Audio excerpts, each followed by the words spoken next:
giluwo wachno.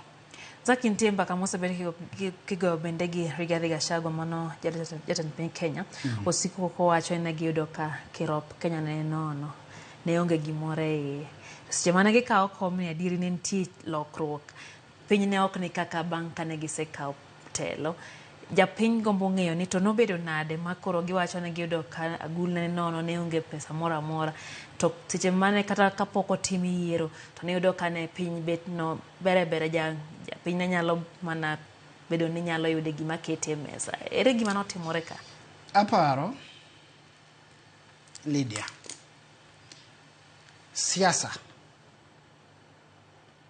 gi riembo sirkal gik moko ariyogo timre nade opogore. Jogi ne wacho ne jopiny gik mane gigombo winjo sama ne gigo siasa. Tiend ni sero ombulu. Ombulu kano oseyudi, ok dwa wuondre ne jogi ne kia gima, nikech ma nok giwacho diere mane gi campaign.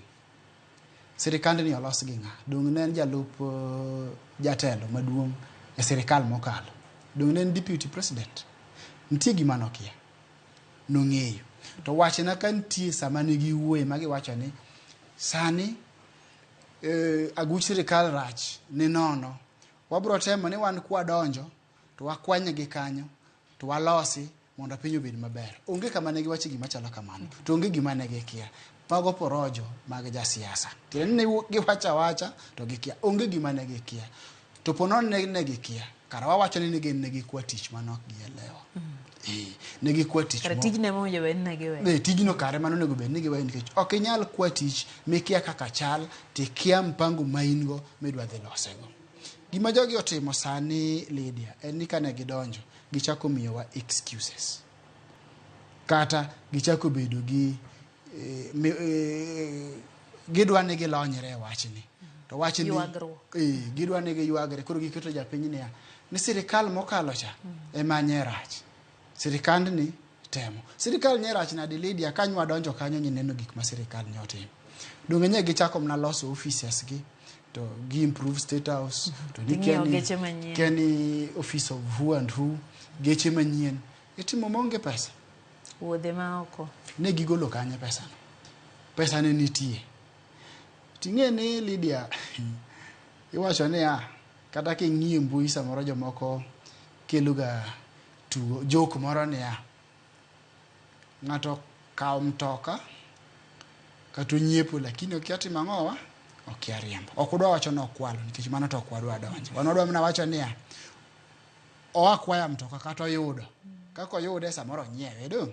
Lakini mtoka to nie lwete. Mtoka to nie lwete mare. Lakini okia ang'owa okia riembo. Mani situation man ka gisani.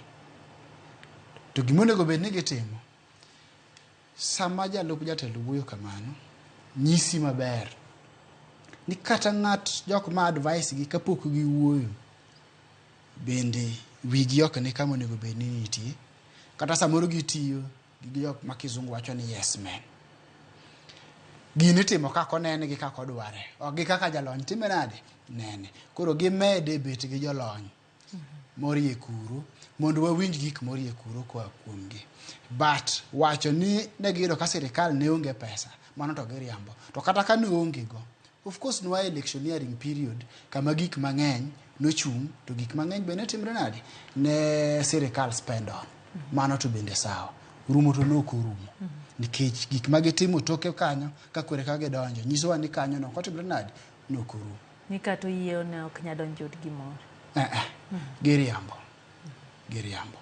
kara giwachona ni gitiyo gi pesa gi uso ni gitiyo gi pesa mane nen pesa ja Kenya. Sambine kora winjo kiwacho gimoro iwacho ni speculation kata